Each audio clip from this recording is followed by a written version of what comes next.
अधूरा ज्ञान।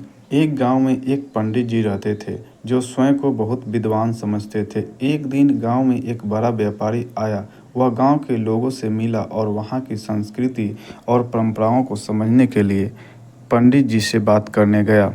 पंडित जी ने व्यापारी को बताया कि उन्हें हर विषय में गहरा ज्ञान है। व्यापारी ने सोचा कि क्यों न पंडित जी से कुछ कठिन प्रश्न पूछे जाएं।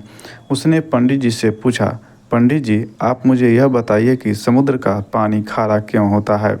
पंडित जी को इस सवाल का सही जवाब नहीं पता था, लेकिन उन्होंने अपनी झूठी प्रतिष्ठा बनाए रखने के लिए उत्तर देने का निश्चय किया।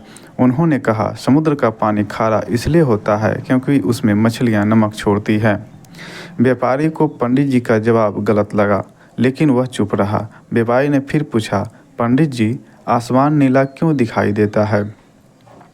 पंडित जी ने फिर से बिना सोचे समझे जवाब दिया, क्योंकि भगवान ने इसे ऐसा रंग दिया है। व्यापारी ने सोचा कि पंडित जी को शायद अपनी सीमित जानकारी का एहसास नहीं है, और उसने पंडित जी को समझाने का प्रयास किया। उसने कहा, पंडित जी, अधूरा ज्ञान बहुत खतरनाक होता है। यदि आपको किसी विषय की पूरी जानकारी नहीं है तो बेहतर होगा कि आप उसे सीखने का प्रयास करें, बजाय इसके कि गलत जानकारी दें। पंडित जी को अपनी गलती का एहसास हुआ और उन्होंने स्वीकार किया कि उन्हें हर विषय का गहरा ज्ञान नहीं है।